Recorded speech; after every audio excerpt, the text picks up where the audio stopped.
Hoje pela manhã eu quero pensar com os irmãos sobre o poder do Evangelho, evidências da soberana graça de Deus. O texto é Atos, capítulo 16. Faremos a leitura dos versos 6 a 34.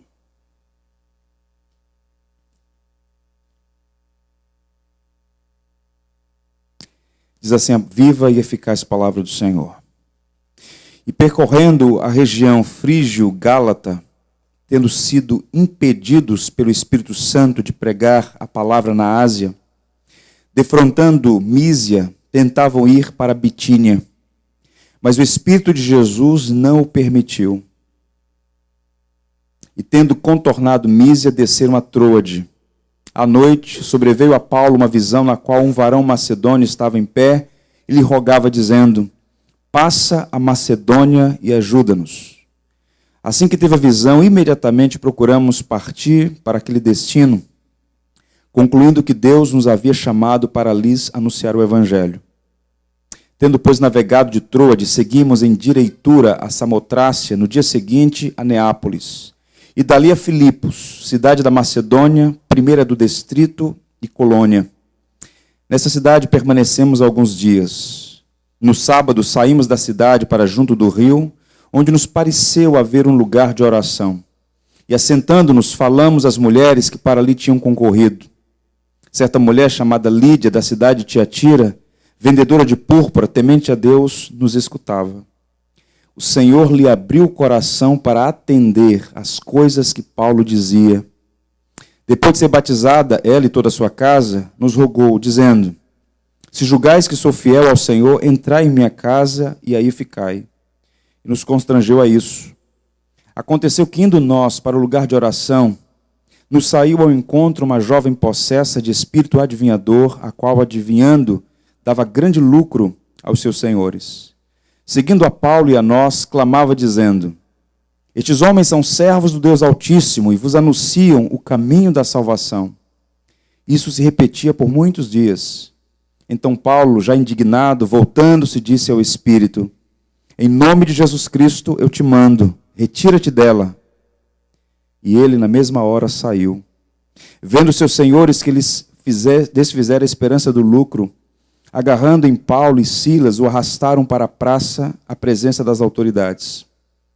E levando-os aos pretores, disseram: estes homens, sendo judeus, perturbam a nossa cidade, propagando costumes que não podemos receber nem praticar, porque somos romanos. Levantando-se a multidão unida contra eles, e os pretores, rasgando-lhes as vestes, mandaram açoitá-los com varas. E depois de lhes darem muitos açoites, os lançaram no cárcere, ordenando ao carcereiro que os guardasse com toda a segurança. Este, recebendo tal ordem, levou-os para o cárcere interior e lhes prendeu aos pés no tronco. Por volta da meia-noite, Paulo e Silas oravam e cantavam louvores a Deus, e os demais companheiros de prisão escutavam. De repente sobreveio tamanho terremoto que sacudiu os alicerces da prisão, abriram-se todas as portas e soltaram-se as cadeias de todos. O carcereiro despertou do sono e, vendo abertas as portas do cárcere, puxando a espada, já ia suicidar-se, supondo que os presos tivessem fugido. Mas Paulo bradou em alta voz: não te faças nenhum mal, que todos aqui estamos. Então o carcereiro, tendo pedido uma luz, entrou precipitadamente e, trêmulo, prostrou-se diante de Paulo e Silas. Depois, trazendo-os para fora, disse: senhores, que devo fazer para que seja salvo? Responderam-lhe: crê no Senhor Jesus, e serás salvo tu e tua casa. E lhe pregaram a palavra de Deus e a todos os de sua casa. Naquela mesma hora da noite, cuidando deles, lavou-lhe os vergões dos açoites. A seguir, foi ele batizado e todos os seus. Então, levando-os para a sua própria casa, lhes pôs à mesa, e com todos os seus manifestava grande alegria por terem crido em Deus. Quando amanheceu, os pretores enviaram oficiais de justiça com a seguinte ordem: põe aqueles homens em liberdade. Então o carcereiro comunicou a Paulo essas palavras. Os pretores ordenaram que fosse exposto em liberdade. Agora, pois, saíde em paz. Paulo, porém, lhes explicou: sem ter havido processo formal contra nós, os açoitaram publicamente. e nos recolheram no cárcere. Sendo nós cidadãos romanos, querem agora as ocultas lançar-nos fora? Não será assim, pelo contrário. Venham eles e pessoalmente nos põem em liberdade. Os oficiais de justiça comunicaram isso aos pretores, e estes ficaram possuídos de temor quando souberam que se tratava de cidadãos romanos. Então foram ter com eles, e lhes pediram desculpas, e relaxando-lhes a prisão, rogaram que se retirassem da cidade. Tendo-se retirado do cárcere, dirigiram-se para a casa de Lídia, e vendo os irmãos, os confortaram, e então partiram. Que Deus nos abençoe. Queria sua atenção para pensar sobre o poder do Evangelho. Essa é uma das narrativas mais importantes na estrutura do livro de Atos, que é o livro de história da igreja. Como a igreja nasceu, como ela cresceu, como ela alcançou o mundo. E é muito interessante porque Lucas, o médico amado, o único gentil a escrever no Novo Testamento, ele começa com uma informação que choca algumas pessoas. Paulo tinha um projeto, e o projeto de Paulo era evangelizar o Oriente, ir para a Ásia. Ele cita algumas regiões aqui, Trácia, Mísia. E o texto é muito claro ao dizer que Paulo foi impedido pelo Espírito Santo. Em outro momento diz que o Espírito de Jesus não o permitiu. Na agenda de Paulo estava o Oriente. No programa de Deus, o Ocidente. E Paulo agora está em Troade, uma cidade portuária, e ele tem uma visão de um varão macedônio que diz: passa a Macedônia e ajuda-nos. E agora Paulo, Sila e outros companheiros atravessam o mar Egeu e pela primeira vez na história, o evangelho chega à Europa. A Europa que no futuro, pela providência divina, seria aquele grande celeiro missionário, a partir do qual todos os continentes da terra foram evangelizados. Percebam que o que Lucas está fazendo aqui é mostrar para nós a providência de Deus em ação, o poder do evangelho, de um Deus que é soberano, está agindo na história da humanidade, levando o evangelho, que é o único poder capaz, de fato, de transformar as pessoas. É interessante porque Deus sempre faz assim na história. Se você observar, por exemplo, a história de missões, o Batista, William Carey, ele tinha a ideia de ir para a Polinésia, Deus o enviou para a Índia. Judson pretendia ir para a Índia, Deus o enviou para a Birmânia. O David Livingstone tinha um planejamento de ir para a China, Deus enviou para a África. Por vezes, Deus frustra os propósitos dos seus servos para algo maior, que talvez no primeiro momento não percebam, mas certamente tudo que Deus faz é bom, justo e perfeito. E foi assim na vida de Paulo. Deus deu a ele um dom, Deus deu a ele uma agenda, um programa, e Paulo, como era um homem de mente muito arguta, sábio, ele então buscou os melhores métodos. E observe que quando ele atravessa o mar Egeu, Lucas chega a registrar que eles passaram próximo à ilha de Samotrácia, uma ilha rochosa, chegam no continente, numa cidade chamada Neápolis, mas eles não ficam em Neápolis. Eles vão para Filipos. E por que Filipos? Porque Paulo era um homem que tinha visão de farol alto, era um estrategista. Paulo vai para Filipos por uma razão muito simples. Ele era um bandeirante do evangelho. Paulo foi o maior plantador de igrejas. Ele foi para Filipos porque a ideia dele é estabelecer uma igreja forte num local estratégico para, a partir desse lugar, a igreja irradiar o evangelho. Ele não ia para cidades pequenas, embora tivesse passado por elas e pregado o evangelho em cidades pequenas também. Mas no caso desse primeiro momento na Macedônia, junto à Grécia, Paulo estabelece em Filipos porque era uma cidade extremamente estratégica. Observe isso. Filipos ficava entre os dois grandes continentes, da Ásia e da Europa, entre o Oriente e o Ocidente, e era uma cidade extremamente importante, como a história vai mostrar. Porque a partir desse momento, o evangelho começa a alcançar toda a Europa. A igreja de Filipos ia sustentar o ministério do apóstolo Paulo, ia fazer um trabalho extraordinário no decurso dos séculos. Essa cidade era muito interessante. Primeiro porque ela foi rebatizada, né, pelo pai de Alexandre o Grande, o Filipe da Macedônia. E Filipe pretendeu fazer da cidade que levou o seu próprio nome uma espécie de miniatura de Roma. Então a cidade, ela era uma colônia romana. Quem nascia em Filipos tinha o status de cidadão romano, com todos os direitos. A cidade as pessoas se vestiam como cidadão romano, a linguagem era romana, as leis eram romanas, porque ali, naquela cidade, há muitos séculos, Os cidadãos foram em favor do imperador numa batalha que houve ali contra aqueles que tentaram e, de fato, assassinaram Júlio César, imperador. Então, quem nascesse naquela cidade tinha o status de cidadão romano, era uma cidade livre. Tanto é que, quando há esse problema aqui, eles são levados à presença dos pretores, que eram magistrados, delegados, oficiais do império. Então, era uma cidade imponente, era uma cidade importante e, de fato, uma cidade estratégica para o programa redentivo de Deus na Europa. E é muito interessante porque o que Lucas vai mostrar para nós aqui é que 3 pessoas se converteram naquele processo de poucas semanas na cidade de Filipos, e a conversão dessas 3 pessoas vai revelar para nós como o evangelho de fato é o poder de Deus. Eu queria sua atenção para a gente meditar sobre a conversão de Lídia, de uma jovem possessa, uma escrava, e também de um homem chamado, um carcereiro, que era um oficial romano. O que é que a gente pode aprender aqui sobre essas conversões e o que é que nos apresenta aqui essa porção da Escritura? Primeiro princípio é que o evangelho chega às pessoas pela graça soberana de Deus. A igreja evangélica, ela tem sido paganizada nas últimas décadas e ela tem perdido de vista aquelas doutrinas basilares da sua tradição. E tem uma doutrina cristã, bíblica, ancorada na palavra e na história, que é a soberania da graça. Você não é salvo pelo que faz, nem pelo que deixa de fazer. Você é salvo pelo que Cristo já fez definitivamente na cruz do Calvário. E à medida que o evangelho é anunciado, e o evangelho não é uma tese, não é uma proposição filosófica, não é uma hipótese, o evangelho é uma mensagem. E essa mensagem é uma pessoa, Cristo Jesus, crucificado e ressurreto. E à medida que a pessoa de Cristo é anunciada, Deus, na sua providência, sabedoria e poder, usa a loucura da pregação. Não que o conteúdo seja insano, mas que o instrumento parece absurdo. Um homem falando. Deus usa o veículo da pregação para infundir fé salvadora. E no decurso dos séculos, todas as pessoas que foram salvas pelo Evangelho foram salvas porque ouviram sobre Jesus Cristo, o crucificado e o ressurreto.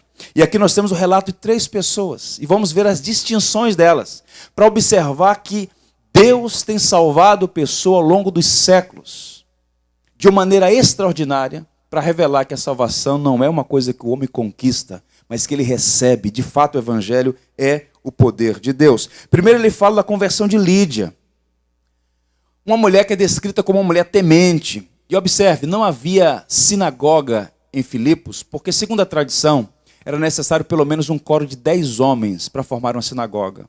Aquelas mulheres eram tementes, eram prosélitas, eram mulheres que, em algum momento, aderiram ao judaísmo, subscreviam a fé judaica. E elas se reuniam junto a um rio, talvez o rio Granites, e ali cultuavam a Deus, oravam a Deus. Quando Paulo chegava numa cidade, qual era a estratégia de Paulo? Primeiro, partindo do pressuposto que a salvação vem dos judeus, primeiro o judeu, depois o grego, Paulo imediatamente procurava uma sinagoga. Não havendo sinagoga, ele então procurava outro ponto cultural. Mas nesse caso, em Filipe não havia uma sinagoga. E então, Paulo procura esse local e encontra lá um grupo de mulheres. Ele começa então a pregar o evangelho. E o texto vai dizer que Lídia se reunia ali para orar. É dito sobre ela que era da cidade de Tiatira, portanto, ela era uma estrangeira, era uma imigrante naquela região, temente a Deus, que orava, e que quando Paulo começou a pregar, diz que ela escutava diligentemente. E enquanto ela escutava a pregação do apóstolo Paulo, Lucas diz, o Senhor abriu o coração de Lídia para atender o que Paulo ensinava. Observe então a narrativa nos versos 13 e 14. No sábado, saímos da cidade e fomos para a beira do rio, onde esperávamos encontrar um lugar de oração. Sentamos-nos e começamos a conversar com as mulheres que se haviam reunido ali. Uma das que ouviam era uma mulher temente a Deus, chamada Lídia, vendedora de tecido, de púrpura, da cidade de Tiatira. Agora observem a soberania de Deus. O Senhor abriu seu coração para atender a mensagem de Paulo. A história da conversão dessa mulher é a porta de entrada da conversão da Europa. É a primeira pessoa convertida em solo europeu.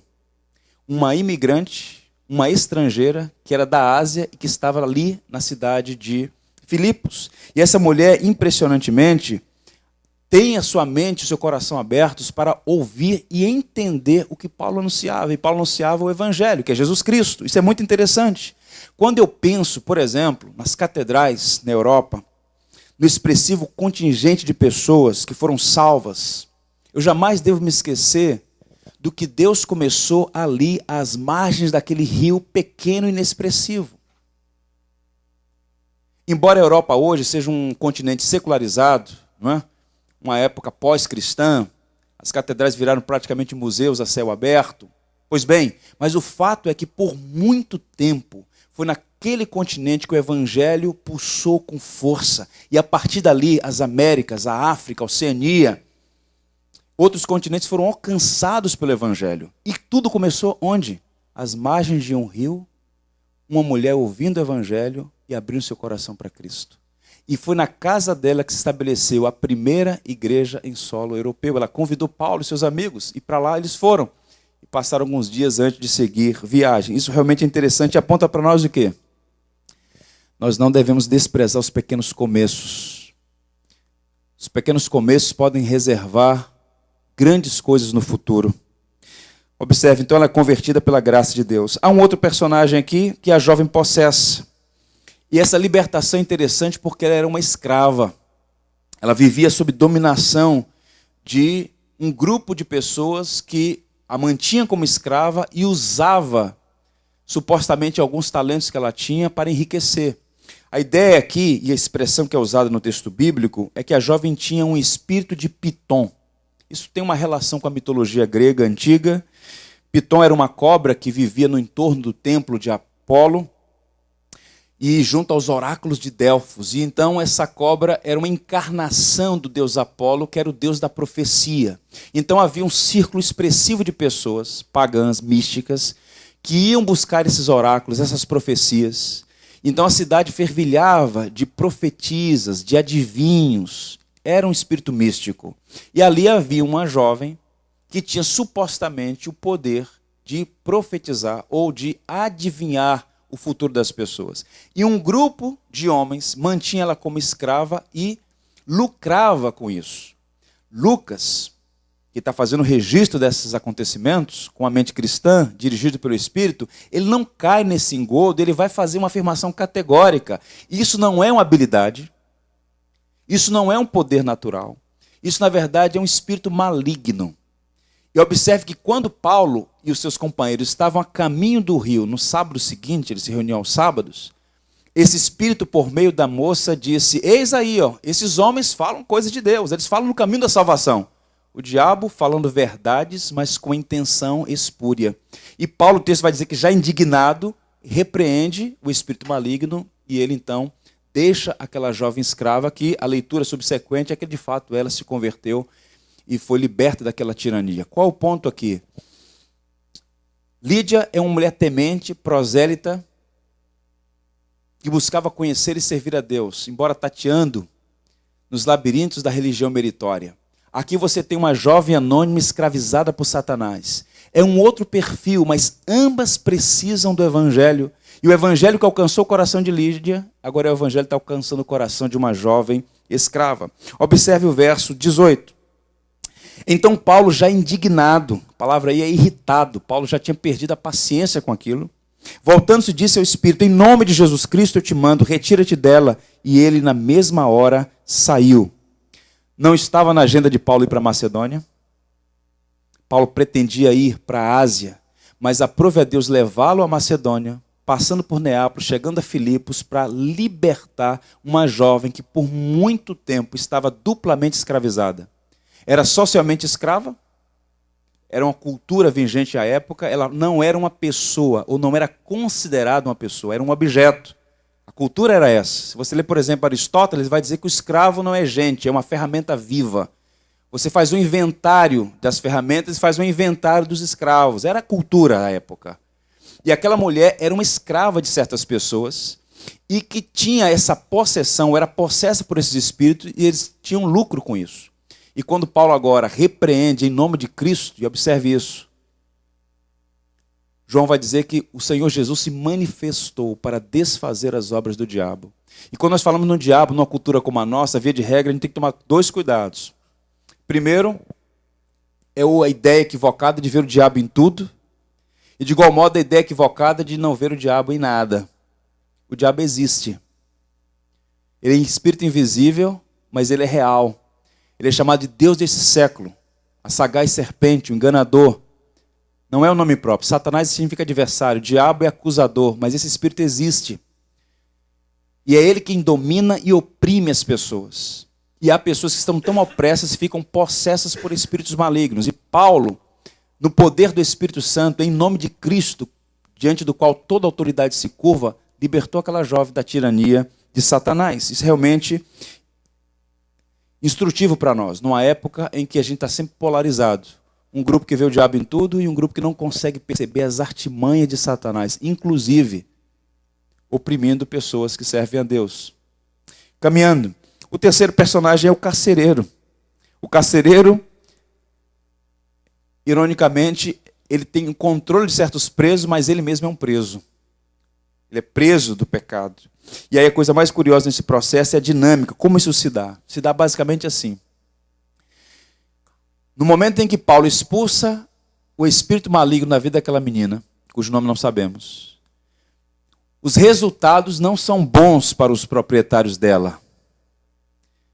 E eles então, de modo muito inteligente, percebam, não são sábios, mas são inteligentes. Eles então escondem a motivação econômica, que era de natureza econômica, e eles então vão às autoridades constituídas ali. Quem governava ali eram esses politarcas, né? Os magistrados, os pretores, que eram oficiais de Roma ali. Era uma colônia romana. A administração era diferente das outras províncias. Pois bem, e eles vão com a seguinte argumentação. Observe o verso subsequente. Homens, sendo judeus, perturbam nossa cidade, propagando costumes que não podemos praticar porque somos romanos. Vocês veem aqui nessa fala deles alguma insinuação de que eles estão chateados porque perderam aquela fonte de lucro? Não. O que eles fazem aqui com muita sagacidade? Eles escondem a real motivação da queixa, que era de natureza econômica. Eles apelam a duas coisas. Um antissemitismo. Não havia judeus naquela cidade. Nem mesmo 10 para formar uma sinagoga. Então, era uma colônia romana que já tinha uma resistência aos judeus. E aí, a argumentação diante das autoridades é: estes homens, sendo judeus, já é uma pecha, já é um termo empregado pejorativamente, estão propondo costumes que nós não podemos adotar porque somos romanos. Superioridade racial. Sem querer cometer nenhum tipo de anacronismo aqui, o ponto é, eles escondem a motivação de natureza econômica e diz que Paulo e os seus companheiros estavam pervertendo a ordem, estão sendo acusados de sedição, estão sendo acusados basicamente de inverter a ordem da cidade e propor costumes que eles, como romanos, não podiam obedecer. E aí o que é que se dá então? Eles imediatamente, sem nenhuma consulta, e observe que depois Paulo vai remediar isso, porque sendo romano, e Paulo é romano por nascimento, ele nasceu em Tarso,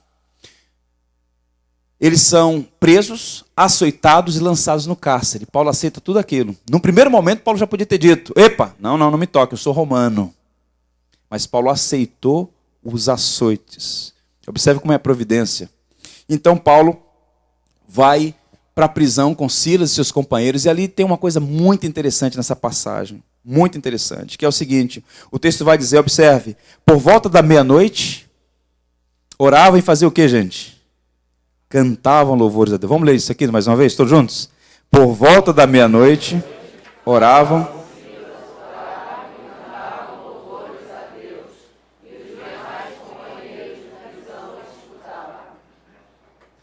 São palavras que nos emocionam. A gente não pode ler essas palavras sem emoção. Tente imaginar o cenário. Você tem um grupo de homens dos quais o mundo não é digno, se dispondo a obedecer a Deus. Eles têm um projeto. Eles querem ir para a Ásia. Eles são impedidos pelo Espírito de Deus.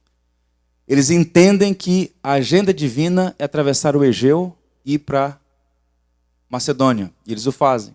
Chegam a Filipos, prega o evangelho, Lídia se converte. Repreende o espírito maligno, ele deixa uma jovem escrava que por muito tempo vivia perturbada por aqueles espíritos. Em resultado, em face a isso, agora são presos, açoitados. O texto vai dizer que açoitados com varas, que é um termo técnico para um tipo de pena que aquele que estava subvertendo a ordem sofria. Então não foram arranhões, foi uma surra nos padrões do Império Romano, como as legiões romanas empregavam. Eles estavam muitíssimos machucados. Os cárceres romanos eram insalubres, escuros. Tanto é que quando o carcereiro vai, depois do que vai acontecer no futuro, ele pega uma vela para ver o que está acontecendo, porque é tudo escuro, fétido. Eles estão sentados com grilhões nos pés, feridos, esmagados fisicamente. E o que esses homens fazem na prisão? Eles oram e cantam louvores a Deus. Só um homem livre pode cantar na prisão. Só um homem que foi alcançado pelo Evangelho pode cantar numa cela escura e fétida. A questão não são as circunstâncias externas. Há muitos homens que têm liberdade de ir e vir, mas são cativos, escravos. Jesus disse para um grupo de judeus: vocês são escravos. Nunca fomos escravos, são escravos. Todo aquele que comete pecado é escravo. Mas se o Filho vos libertar, verdadeiramente sereis livres. E conhecereis a verdade vos libertará. Ali estava, ironicamente, o carcereiro livre, mas estava preso.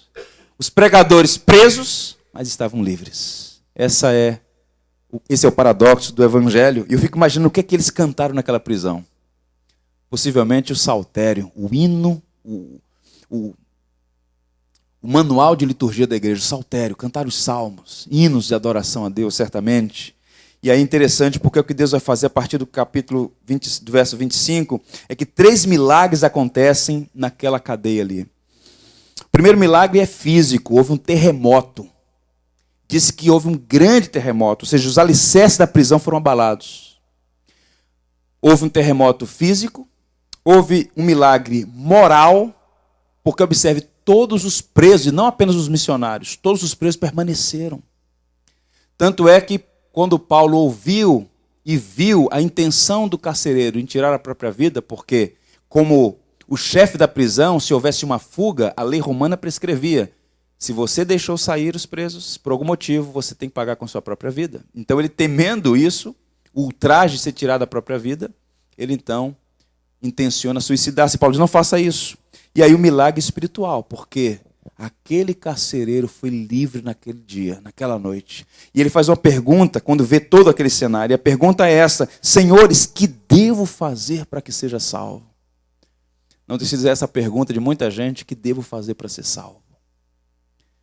E Paulo então, no primeiro momento, dá uma resposta básica: crê no Senhor Jesus e será salvo tu e a tua casa. E depois, quando eles vão para a casa do carcereiro, diz o texto que Paulo lhes pregou a palavra, ou seja, deu os maiores fundamentos do que implica esse crer no Senhor Jesus e será salvo. Qual o ponto aqui? Em sinal de arrependimento, diz o texto que ele começou, o carcereiro, a lavar os vergões, as marcas dos açoites nas costas de Paulo e de Silas. Crisóstomo foi um grande pregador da igreja no 5º século, fazendo uma pregação nessa passagem, disse que ele lavou os açoites de Paulo e Silas e em seguida teve os seus pecados lavados, porque em seguida ele foi batizado. Ou seja, um sinal de arrependimento é aquele homem, e geralmente quem cuidava desse tipo de coisa era uma pessoa bruta. Não era qualquer pessoa que assumia o presídio romano. Tinha que ser alguém com as afeições completamente embrutecidas. Tinha que ser alguém que não tinha coração, que não tinha piedade. Porque para aplicar certas torturas, certas práticas, o indivíduo não podia ter compaixão. Então aquele homem possivelmente era um homem cáustico, duro. E agora aquele homem alcançado pelo Evangelho está lavando, limpando as costas de Paulo e de Silas. E em seguida foi batizado tanto ele quanto a sua casa. Isso nos aponta para o quê? Um texto lá de Jonas: a salvação pertence ao Senhor. Ao Senhor pertence a salvação, em outra versão. Lídia, alcançada pela graça. A jovem escrava, alcançada pela graça. O carcereiro, alcançado pela graça. O que é o Evangelho? Esta poderosa mensagem de Deus transformando o coração de pessoas. 3 indivíduos diferentes, alcançados pela mesma e maravilhosa graça. Isso nos remete ao segundo ponto. O Evangelho vem a todo tipo de pessoas. Isso é muito interessante também. Lucas, ele é um historiador, ele é um médico. Se você fizer uma leitura do livro, a narrativa de Lucas, que na verdade é um tratado, Lucas/Atos, ele vai dizer que ele foi a campo e fez uma averiguada investigação dos fatos. Fez uma pesquisa de campo, saiu a campo para buscar os fatos. O que aconteceu? Para escrever o livro Lucas/Atos. Em alguns episódios ele estava presente, como nesse caso aqui, os chamados nós. Quando aparece nós, é porque Lucas estava presente. Nesse caso aqui ele estava presente também. E Lucas começa a narrar de um modo muito sábio, muito requintado, não é? Alguns acontecimentos, algumas peculiaridades. Ele está fazendo aqui, seguindo um caminho, mostrando como o Evangelho tem transformado pessoas de várias partes do mundo e pessoas distintas, diferentes. Não foram apenas essas pessoas que foram convertidas. Quando você faz uma leitura como essa, não deve pensar, bem, lá em Filipos então só se converteram tais pessoas. Não, mais pessoas foram convertidas. Lucas está registrando algumas dessas conversões com um propósito literário, para mostrar, entre outras coisas, o poder do Evangelho. Nesse caso aqui, o Evangelho que vem a todo tipo de pessoas. Deixa eu mostrar a diferença entre eles. Primeiro, Deus salva gente de nacionalidades diferentes. Lídia era da Ásia, a escrava era grega, o carcereiro era romano. Então você tem ali gente do Oriente, provavelmente Lídia. O nome Lídia nem nome próprio é, talvez de um reino da antiga Lídia. Então o ideal seria mulher de Lídia. Sabemos que ela era de Tiatira, que ficava na Ásia Menor, era uma cidade conhecida pela atividade econômica, comercial. A seda era a púrpura, um elemento requintado que só os nobres podiam usar. Então era uma mulher que estava envolvida no comércio, na indústria de Tiatira, e agora está morando em Filipos e ampliando seus negócios. E a tradição vai dizer que ela era uma mulher muito rica, como eu vou mostrar a vocês. Você tem aqui a escrava grega. Era muito comum esse comércio de gente, não é? Esse comércio de gente não se deu apenas aqui, recentemente, do século XVII para cá, da África para outros países do mundo. O tráfico de pessoas humanas existe há séculos. E naquele momento existia esse tráfico de pessoas, e aquela mulher que era da Acaia, antiga Grécia, agora é uma escrava vivendo na província da Macedônia, na cidade de Filipos. E você tem um carcereiro romano, que provavelmente ele é de Roma, e como Filipos era uma colônia romana, muitos soldados veteranos passavam o resto dos seus dias lá. E alguns eram empregados em ofícios públicos. Aquele homem era um oficial, prestando serviços ao império numa colônia na cidade de Filipos. Então você tem uma asiática, uma grega e um cidadão romano. E mais, Deus salva gente de classes sociais distintas. Você tem uma empresária, uma escrava e um oficial romano. Lídia, como ela trabalhava com comércio, era vendedora de púrpura. O que a gente tem que pensar aqui? Que tipo de atividade comercial era essa? Não era qualquer uma atividade. E ela era uma mulher de posses, e isso fica evidente no fato de que a casa dela era tão grande que podia hospedar 4 pessoas, além da grande família que ela tinha dos servos e servas. Então era uma pessoa de posses. Na tradição cristã, Eusébio Cesaré, por exemplo, primeiro historiador da igreja, ele vai dizer que Lídia foi uma das grandes investidoras na obra missionária depois da sua conversão. Era uma mulher de posses, era uma empresária, digamos assim.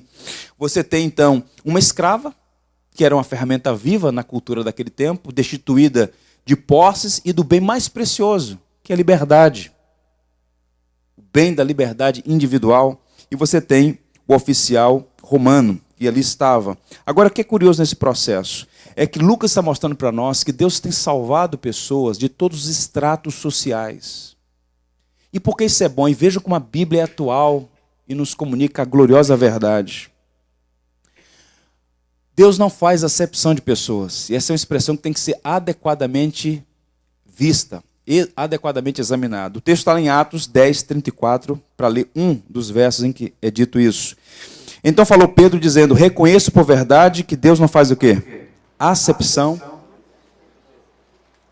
Deus não faz acepção de pessoas. E essa expressão tem que ser muito bem examinada. Por quê? Quando Paulo escreve a Tito, e nós estamos examinando a carta de Tito aqui todas as quartas-feiras, examinamos o capítulo 1, capítulo 2, no futuro próximo agora vamos entrar no capítulo 3. Paulo no capítulo 2, no verso 11, diz assim: porquanto a graça de Deus se manifestou salvadora a todos os homens. A expressão todos no Novo Testamento não significa todos sem exceção, mas todos sem acepção. Se essa graça salvadora estivesse manifestada a todos sem exceção, nós iríamos incorrer na heresia do universalismo.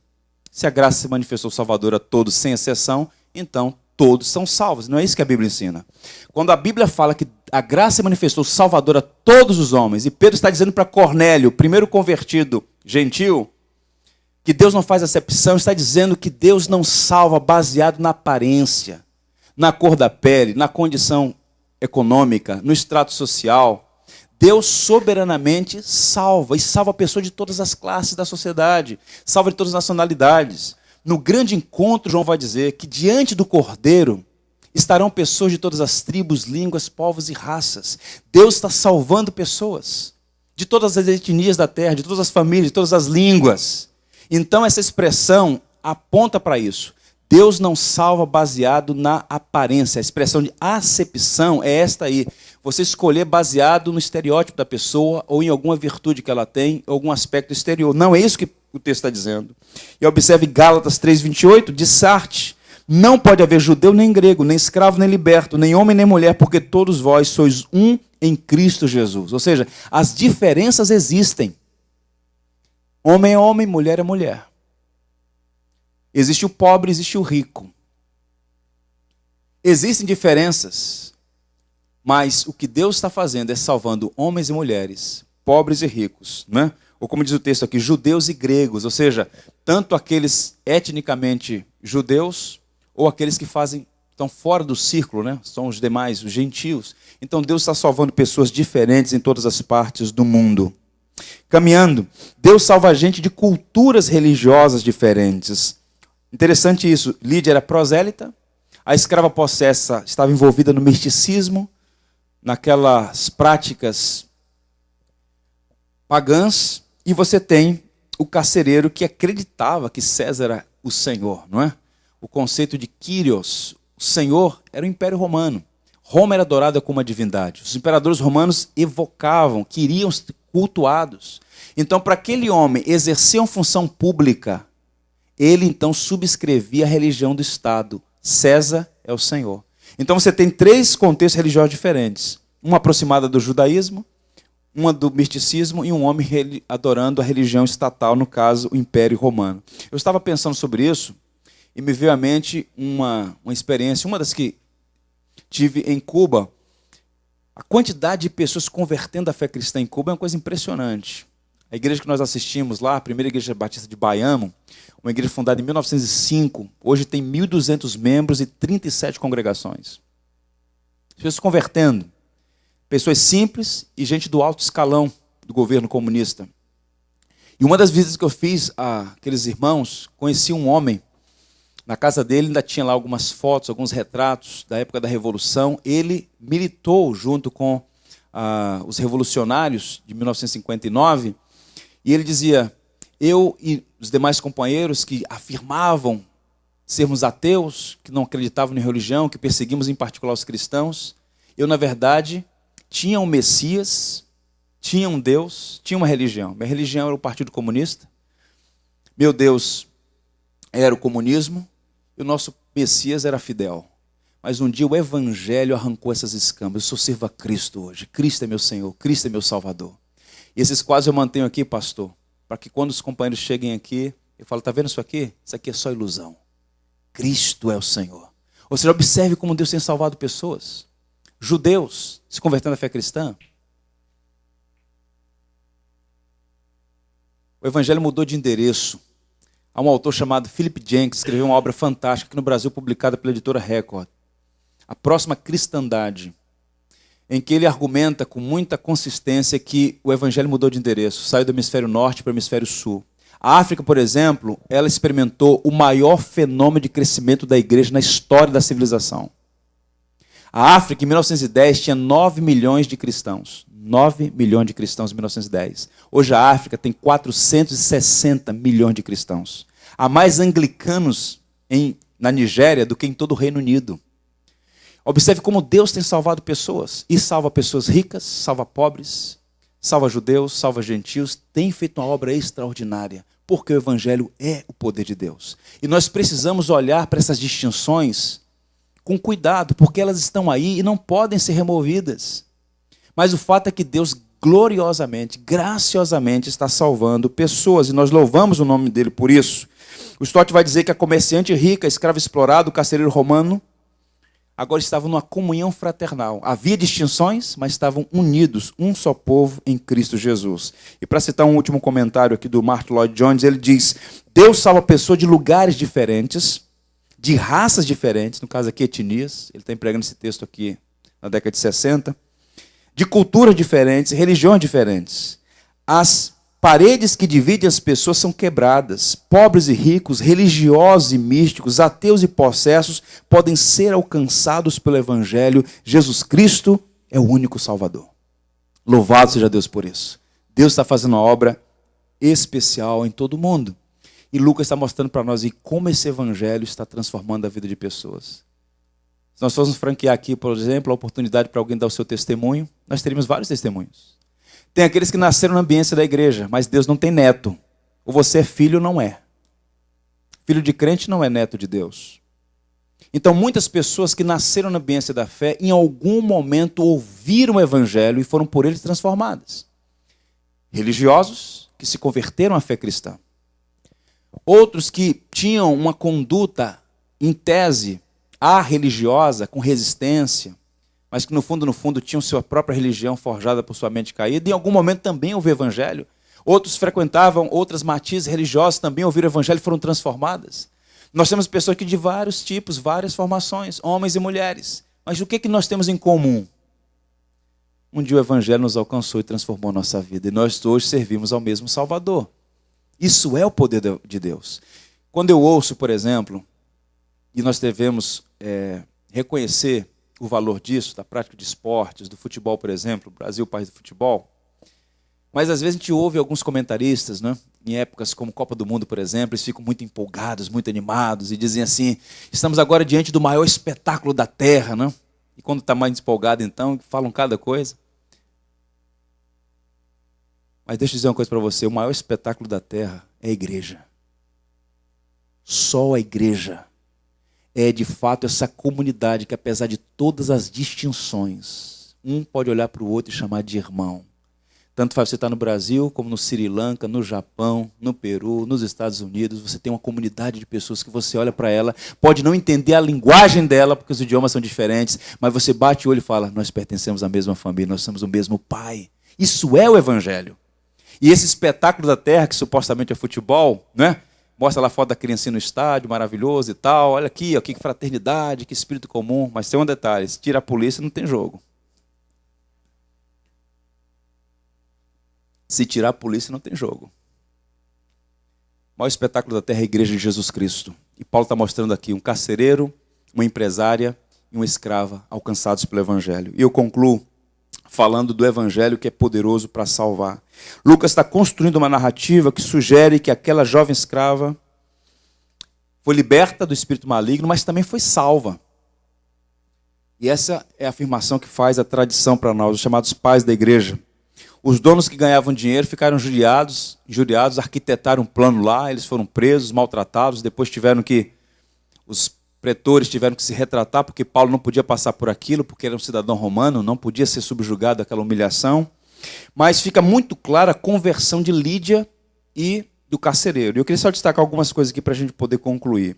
A conversão de Lídia é interessante porque é dito sobre ela que era temente a Deus, mas ser temente a Deus não é suficiente para ser salvo. Cornélio era temente a Deus, dava esmolas, tinha o respeito de toda a nação judaica, e a despeito disso, o Senhor vai a Pedro lá em Jope e fala: vai lá a Cesareia e prega o evangelho para Cornélio. Tem muita gente equivocada, achando que fulano de tal é tão bom, cuida bem da família, paga seus impostos, vive para o lar, respeita a religião de todo mundo, faz as suas orações, tem Jesus no coração. Tá bom assim.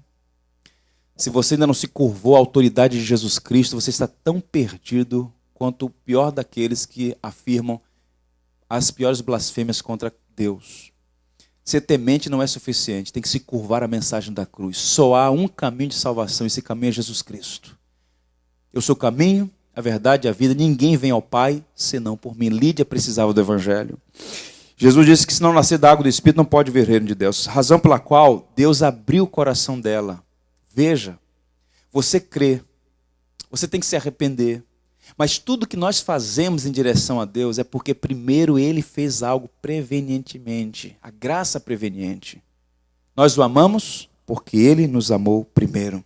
E aí Lídia, então, foi transformada pelo Evangelho. O carcereiro, ele disse, está perdido, o que farei para ser salvo? Ele precisa crer no Senhor Jesus. Foi o que Paulo disse, crê no Senhor e serás salvo tu e tua casa. E esse verbo crer na Bíblia, muitas vezes mal empregado, não é acreditar em Jesus. Deixa eu dizer uma coisa para você com muito temor e muito cuidado. O inferno está cheio de pessoas que acreditaram em Jesus. Acreditar em Jesus não salva. A expressão crer em Jesus ou ter fé em Jesus implica em confiar na obra de Cristo como suficiente para a sua salvação. E esta confiança, ela tem implicações redentivas. Porque Deus imputa a justiça de Cristo e começa em nossa vida uma obra de nos tornar mais semelhantes a seu Filho, nos moldar, nos conformar à imagem de Cristo. Portanto, não é apenas acreditar em Jesus, mas o carcereiro, quando ouviu de Paulo, crer no Senhor Jesus e será salvo tu e tua casa, aquele homem confiou em Cristo. E Paulo disse assim, crê no Senhor Jesus. Nós temos que nos submeter ao senhorio de Cristo. Você não faz o que quer. O crente é alguém que tem senhorio. E toda mentira do diabo vai nessa direção. A direção de que a falsidade que nós podemos ser senhor de nós mesmos. O que foi que o diabo, a antiga serpente, propôs a Eva e Adão no paraíso? O que Deus disse para vocês? Eva então diz, Deus disse que nós não podemos comer dessa árvore, do conhecimento do bem e do mal. E a serpente, enganador, pai da mentira, disse, Deus está errado. É certo que vocês não vão morrer. Tem mais. Além de não morrer, sicut eres Dei. E como Deus vocês serão. Eva abriu os olhos. Opa, isso é bom. Ser gerente da minha própria vida, senhor da minha própria história. Eu posso ter total liberdade. E na ânsia de serem livres do governo de Deus, foram brutalmente escravizados. Você só pode ser livre debaixo do senhorio de Cristo. Não há liberdade fora do Evangelho. Só Deus tem plena liberdade. E a nossa liberdade está condicionada à submissão da nossa vida a Ele. Porque só Deus é autoexistente, só Ele é o eterno. A nossa vida depende dele, que é nosso Criador. E é muito bom servir a Cristo. Quando Paulo se apresenta, ele nunca se apresenta de outra forma senão Paulo, servo de Deus e do Senhor Jesus Cristo. Servo aqui, escravo. Em que sentido? Submisso, rendido, que não tem vontade própria, minha vontade é fazer a vontade do meu Senhor. E o carcereiro ouviu de Paulo, você quer ser salvo? Crê, confia no Senhor. No Senhor Jesus será salvo tu e a tua casa. E ele foi de fato transformado. Eu encerro dizendo que o pecado deforma, a escola informa, mas só Cristo transforma. Então o pecado destruiu a humanidade, a igreja tem essa missão de informar, de ser uma escola da verdade, mas só há um poder que pode transformar o ser humano, e esse poder é o Evangelho de Jesus Cristo. Por isso, meus irmãos, ouçam. Esta igreja precisa seguir adiante. Há muitas Lídias nesse bairro. Pessoas tementes, respeitosas, que na sinceridade do seu coração estão buscando conhecer a Deus e fazer o que é correto, mas estão tateando nas trevas da sua própria ignorância. Há muitas escravas possessas nessa região, opressas pelo pai da mentira, sendo ludibriadas, enganadas. Há muitos carcereiros aqui, oprimindo outros, quando eles mesmos são terrivelmente presos. E só há um poder que pode transformar essas pessoas. O Evangelho que um dia te alcançou. E que nós temos a missão, tal como Paulo, de anunciar para que mais pessoas tenham essa plena liberdade na pessoa de Jesus. Amém, irmãos? Vamos ler João 8,36, esse é o último verso antes da gente orar. Vamos ler juntos, todos nós? Se o Filho... Mais uma vez, se pois o Filho vos libertar, verdadeiramente sereis livres. Que assim seja. Vamos louvar a Deus por sua graça. Curve a fronte, vamos todos falar com Deus, agradecendo a Ele pelo Evangelho, pelo precioso Evangelho. Talvez hoje aqui, nesse momento, você possa trazer à memória aquela experiência que você teve no dia que você entregou sua vida a Cristo. Olha, agradeça o Senhor, porque foi por graça. Você não é mais inteligente do que os seus parentes que ainda estão nas trevas.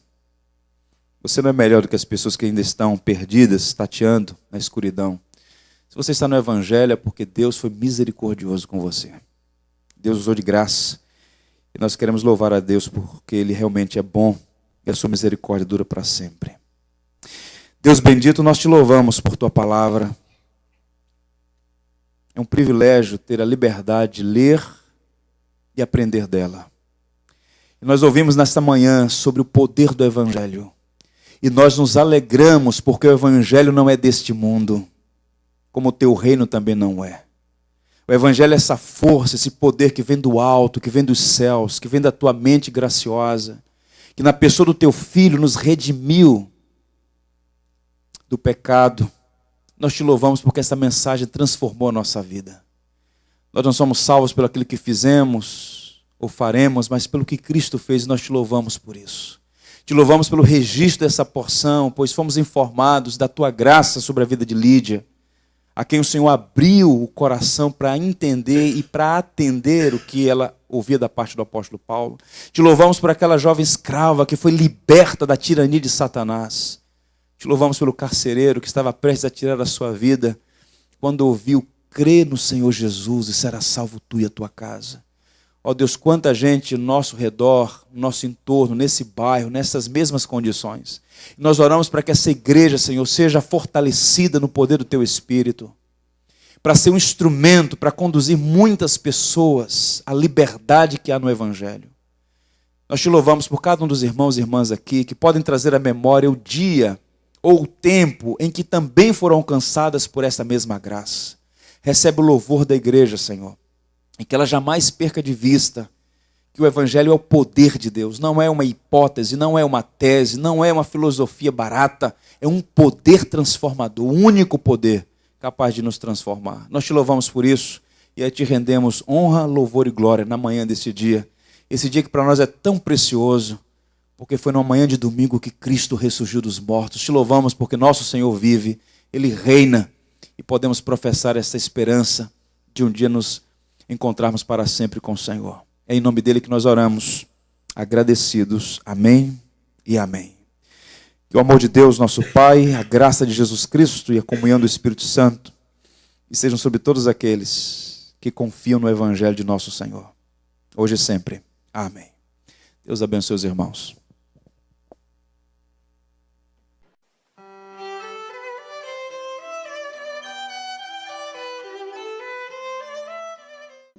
Por tudo que tens feito, por tudo que vais fazer, por tuas promessas e tudo que és, eu quero te agradecer com todo o meu ser.